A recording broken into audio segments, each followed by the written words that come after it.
خطبہ جمعہ مسجد نبوی شریف 9 محرم 1442 ہجری 28 اگست 2020 بعنوان ہدایات صورت اخلاص، خطیب فضیلت الشیخ عبدالباری سبیتی حافظہ اللہ، ترجمہ بآواز حافظ محمد اقبال راشد۔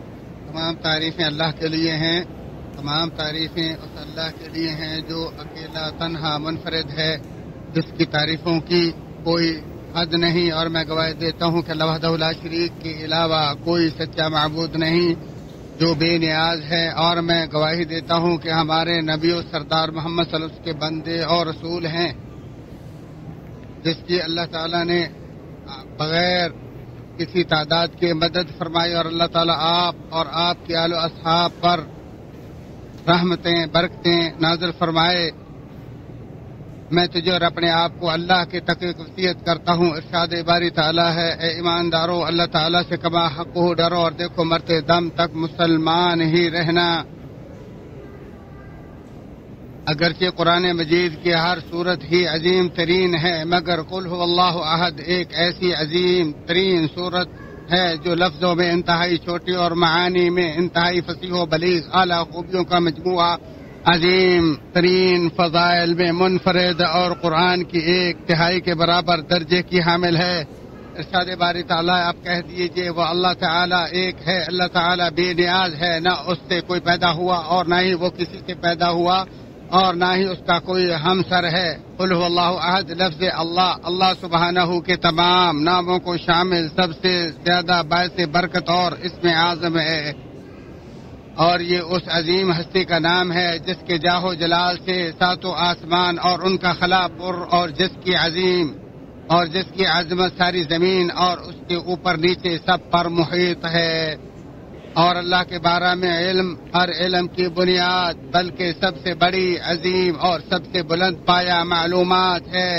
ارشاد باری تعالیٰ ہے، اور وہی ہے معبود برحق آسمانوں میں بھی اور زمین میں بھی، جبکہ اللہ سبحانہ کی معرفت و پہچان کے بغیر فرحت و سرور، بہار اور محبت سب بیکار اور دل مردہ ہیں۔ جیسا کہ مالک بن دینار فرماتے ہیں، دنیا کے مسکین وہ ہیں جو دنیا کی سب سے خوشگوار چیز چکے بغیر ہی اسے چھوڑ گئے۔ ان سے پوچھا گیا دنیا کی سب سے خوشگوار چیز کیا ہے؟ انہوں نے کہا اللہ کی معرفت اور اس کی محبت۔ معرفت وہ ہے جس سے عبادت، محبت اور انکساری کی منازل پروان چڑھتی ہوں۔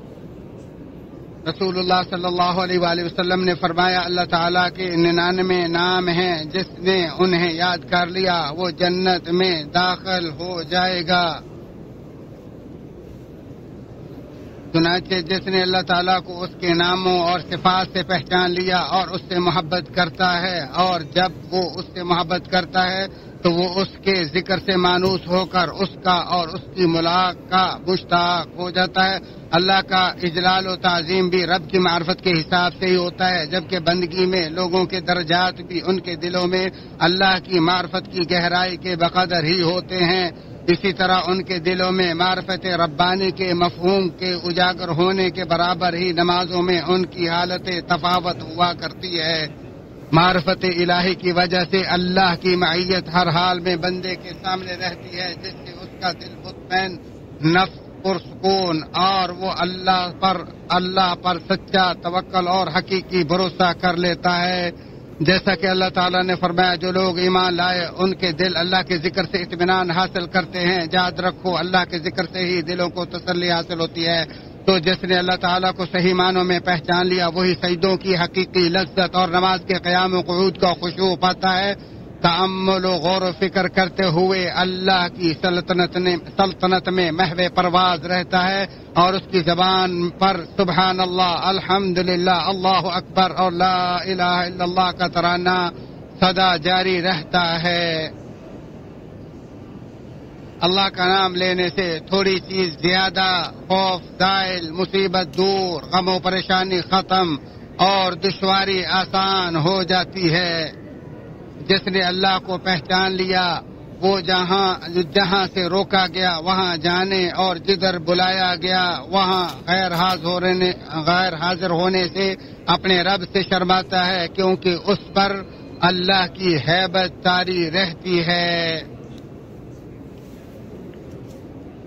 ارشاد باری تعالیٰ ہے اپنا پورا بھروسہ غالب و مہربان اللہ پر رکھ جو تجھے دیکھتا رہتا ہے جبکہ تو کھڑا ہوتا ہے اور سجدہ کرنے والوں میں تیرا گھومنا پھرنا بھی، اور جب معرفت ربانی کا شعور ناتواں ہو جائے تو ایمان کے چشمے خشک اور لذت اطاعت کی چنگاری بجھ جاتی ہے، دل سخت بے چینی عام اور رزق و مستقبل کا خوف طاری ہو جاتا ہے۔ کہہ دیجئے وہ اللہ ایک ہے، وہ ایک جو اپنی قدرت میں بے مثل و بے نظیر ہے اور وہ اپنی ذات و صفات دونوں میں اکیلا ہے، وہی خالق، مالک، رازق، زندہ کرنے والا، مارنے والا اور اپنی مخلوقات میں من مرضی سے تصرف کرنے والا ہے۔ تو ایک اللہ کے علاوہ کوئی غوث، مددگار اور عالم پناہ نہیں ہے۔ اللہ بے نیاز ہے، الصمد یعنی اپنی صفات میں کامل، وہ ذات کے ساری مخلوقات جس کی محتاج ہوں اور وہ ہر کسی سے بے پرواہ مستغنی ہو، جو نہ مرے گا اور نہ ہی کوئی اس کا وارث ہے، اور آسمان و زمین کی میراث اسی کی ہے، جو نہ سوتا ہے نہ بھولتا ہے، وہ بادشاہ جس کی سرداری مکمل ہے، جو پاک و اعلیٰ ہستی اپنے علم، حلم، حکمت، قدرت، عزت اور تمام صفات میں عظیم ہے، اور وہ بے نیاز ذات کے تمام مخلوقات حاجت روائی کے لیے اس کی نیاز مند ہوں اور وہ سب کے لیے کافی ہو۔ اللہ کا نام الصمد بندے کا یہ شعور بیدار کر دیتا ہے کہ طاقت، عزت اور تونگری کا مالک اللہ کے سوا کوئی نہیں، اور اللہ ہی اس کے لیے کافی ہے کہ معانی پر اس کا یقین پختہ ہو جاتا ہے، اور یہ کہ اللہ اس کی مناجات سنتا اور اسے دیکھتا ہے، اور ساری کائنات مل کر بھی اللہ کے فیصلے سے ہٹ کر اسے کوئی نقصان نہیں پہنچا سکتی۔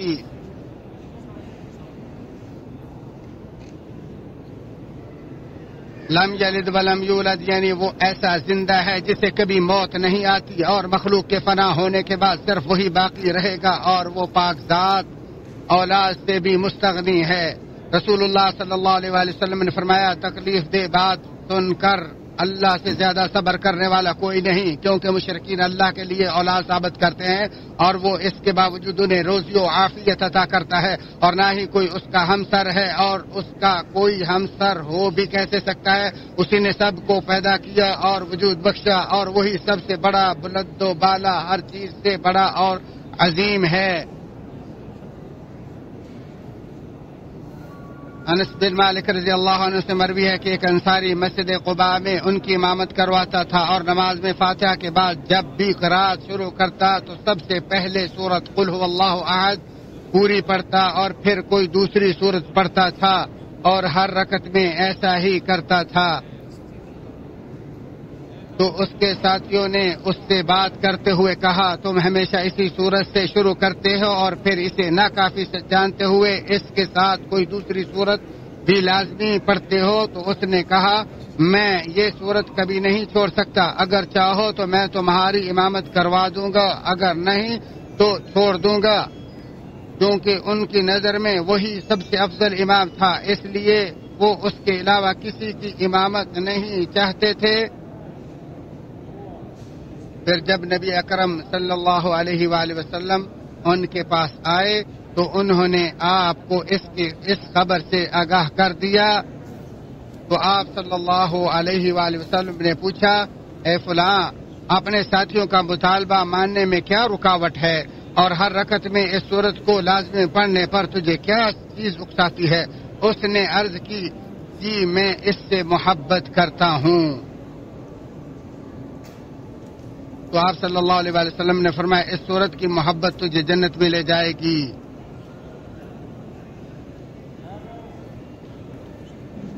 اللہ تعالیٰ میرے اور تمہارے لیے قرآن عظیم کو بابرکت بنائے، اس کی آیات و ذکر حکیم کو میرے اور تمہارے لیے نفع بخش بنائے، اسی پر اکتفا کرتے ہوئے اپنے، تمہارے اور تمام مسلمانوں کے لیے اللہ سے بخشش طلب کرتا ہوں، تم بھی اس سے بخش طلب کرو، بے شک وہ غفور رحیم۔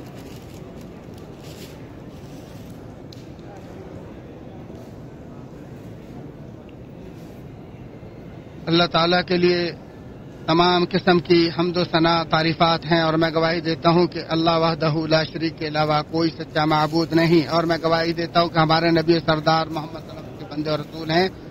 اللہ تعالیٰ آپ اور آپ کے آل و اصحاب پر رحمت برکت نازل فرمائے۔ حمد و ثنا کے بعد میں تمہیں اور اپنے آپ کو اللہ کے تقوی کی وصیت کرتا ہوں۔ نبی اکرم صلی اللہ علیہ وآلہ وسلم نے ایک آدمی کو یہ کہہ کے سنا، اے اللہ میں تجھ سے مانگتا ہوں کیونکہ تو ہی وہ اکیلا و بے نیاز اللہ ہے جس سے نہ کوئی پیدا ہوا اور نہ ہی وہ کسی سے پیدا ہوا اور نہ ہی اس کا کوئی ہمسر ہے۔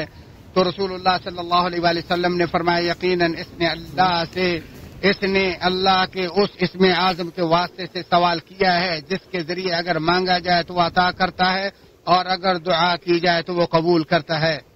رسول اللہ صلی اللہ علیہ وسلم نے فرمایا ہر صبح و شام 3 بار سورۃ قل هو اللہ احد اور معوذتین پڑھ لیا کر، یہ ہر چیز سے تیرے بچاؤ کے لیے کافی ہوگی۔ اے اللہ کے بندو، کل بروز ہفتہ کو 10ویں محرم ہے اور نبی اکرم صلی اللہ علیہ وآلہ وسلم یوم عاشوراء کے روزے کو شدت سے تلاش کیا کرتے تھے، اور آپ صلی اللہ علیہ وسلم نے اس روزے کی فضیلت کے بارے میں فرمایا مجھے اللہ سے امید ہے کہ وہ اس روزے سے گزشتہ 1 سال کے روزے کے گناہوں کو مٹا دے گا۔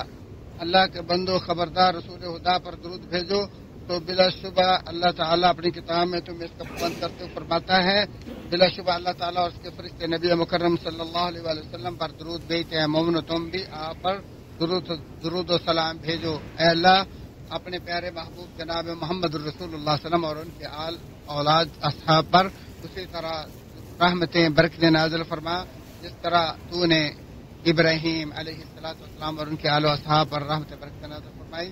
اے اللہ خلفائے راشدین سے راضی ہو جا اور ان کے ساتھ ہمارے ساتھ بھی راضی ہو جا۔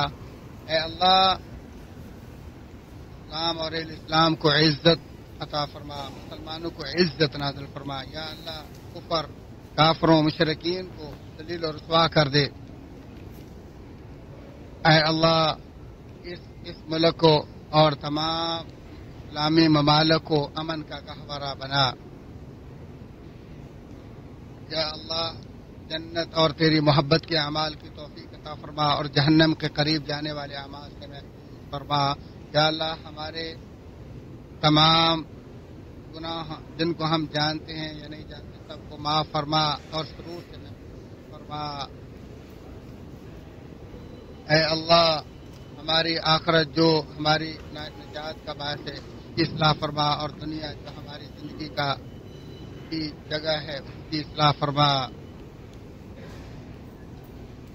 اے اللہ ہم خیر و بھلائی کی چابیاں کا سوال کرتے ہیں، اے اللہ اعلیٰ درجات عطا فرما۔ اے اللہ ہماری مدد فرما، ہمارے خلاف کافروں کی مدد نہ فرمانا۔ یا اللہ اے اللہ اپنے ذکر اور شکر کی ہمیں توفیق عطا فرما۔ اے اللہ ہماری توبہ کو قبول فرما، ہمارے مسائل کو حل فرما اور ہمارے دلوں کی بیماریوں کو شفا عطا فرما۔ اے اللہ ہمارے اگلے پچھلے اور ظاہری باطنی تمام گناہوں کو معاف فرما۔ یا اللہ تقدیر تاخیر کا تو ہی مالک ہے۔ اے اللہ ہمارے بیماروں کو صحت کامل فرما۔ اے اللہ ہم سے اپنی نعمتوں کو زائل ہونے سے محفوظ فرما، اپنے غصے سے محفوظ فرما۔ یا اللہ ہمیں کاہلی کوتاہی اور سستی سے ہم یا اللہ تیری پناہ میں آتے ہیں۔ یا اللہ مجھے ہر قسم کی وبائی بیماریوں سے محفوظ فرما۔ یا اللہ تیرے تجھ سے ہم مددگار، یا اللہ تو مددگار ہے، ہم تجھ سے مدد مانگتے ہیں۔ یا اللہ ہمارے اقوال کی اصلاح فرما۔ یا اللہ ہمارے حکمران کی اصلاح فرما، ان کو توفیق عطا فرما، خدا کے کاموں کی ہر بھلائی ہر نیکی کی توفیق عطا فرما، اور تمام اسلامی ممالک کے حکمرانوں کو کتاب و سنت سے نافذ کرنے کی توفیق عطا فرما۔ یا اللہ ہمارے اسلام معاف فرما، ہم پر رحم فرما۔ یا اللہ یا آخرت کی بھلائیاں نصیب فرما۔ بلا شبہ اللہ تم کو عدل کا، انصاف کا حکم دیتا ہے، امانت کے ادا کرنے کا حکم دیتا ہے، بے حیائی اور برائی کے کاموں سے دور رہنے سے حکم دیتا ہے۔ بلا شبہ جو تم کرتے ہو اللہ اس سے آگاہ ہے۔